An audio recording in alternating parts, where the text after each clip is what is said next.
जो शहबाज शरीफ है वो नेक्स्ट प्राइम मिनिस्टर बनना उनका लगभग तय हो चुका है।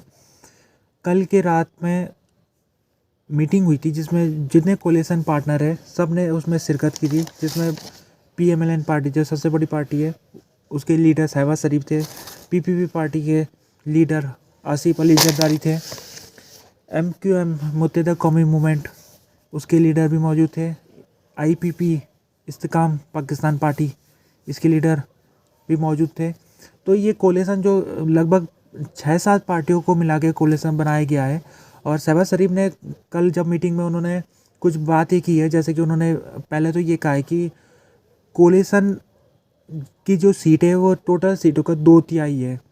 दूसरा उन्होंने ये कहा है कि इस समय पाकिस्तान को हमको चाउस से बचाना है, यानी कि जो पिछले कुछ 1-2 साल से सिचुएशन पाकिस्तान में काफ़ी वॉलेटाइल बनी हुई है, काफ़ी ज़्यादा पोलराइजेशन हो रखा है पाकिस्तान में, उस पोलराइजेशन को ख़त्म करना पड़ेगा।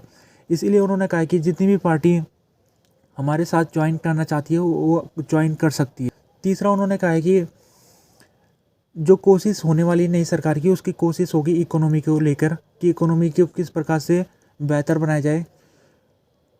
आसिफ अली जरदारी जो पीपीपी पार्टी के लीडर है उन्होंने भी रिकन्सिलेशन की बात की है। उन्होंने कहा कि इस समय पाकिस्तान में रिकन्सिलेशन होना चाहिए, और उन्होंने खासतौर में ये भी कहा कि इसमें अगर पाकिस्तान तहरीक इंसाफ की पार्टी भी शामिल होना चाहती है तो वो भी हो सकती है। जो पीएम है वो शहबाज शरीफ को चुना गया है, तो शहबाज शरीफ की उम्मीद नहीं थी लोगों को, क्योंकि लोगों को लग रहा था कि जो पीएमएलएन लीडर है नवाज शरीफ वो पीएम बनेंगे, लेकिन वो नहीं बने। ऐसी क्या वजह है कि वो नहीं बने? कई अफवाह चल रही है और ख़बरें भी चल रही है।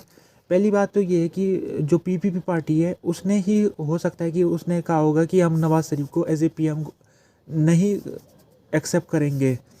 जैसे कि बिलावल भुट्टो जो पीपीपी के लीडर है, वो जब कैंपेन चल रहा था इलेक्शन कैंपेन, तो उसमें वो कहते आ रहे थे कि वो नवाज शरीफ के साथ काम नहीं करेंगे। उन्होंने कहा था कि हो सकता है कि मैं शहबाज शरीफ के साथ काम कर लूँ, लेकिन मैं कभी भी नवाज शरीफ के साथ काम नहीं करूँगा। दूसरी वजह ये हो सकती है कि इस समय जो नवाज शरीफ की जो सीट है उनको उसमें जीत तो हासिल हो गई है, लेकिन उनका जो मार्जिन है वो काफ़ी कम है। और साथ में जो उनके जो अपोजिट कैंडिडेट थे जो सीट से लड़ रहे थे पीटीआई के, तो उनका कहना है कि वो इसमें घपलेबाजी हुई है, नवाज शरीफ को जानबूझ के जिताया गया है। तो इसी वजह से नवाज शरीफ की अभी तक कुछ सीट के अगर ऊपर कोर्ट में चले जाता हो मामला तो नवाज शरीफ की वो सीट जा भी सकती है। तो इसी वजह से नवाज शरीफ ने उनको फिलहाल वो पीएम की पोजीशन से वो उन्होंने अपने आप को हटा दिया। नवाज शरीफ की जो बेटी है मरियम नवाज, उनको चीफ मिनिस्टर पंजाब का घोषित कर दिया गया है। वो आने वाले समय में पंजाब की चीफ मिनिस्टर बनेगी।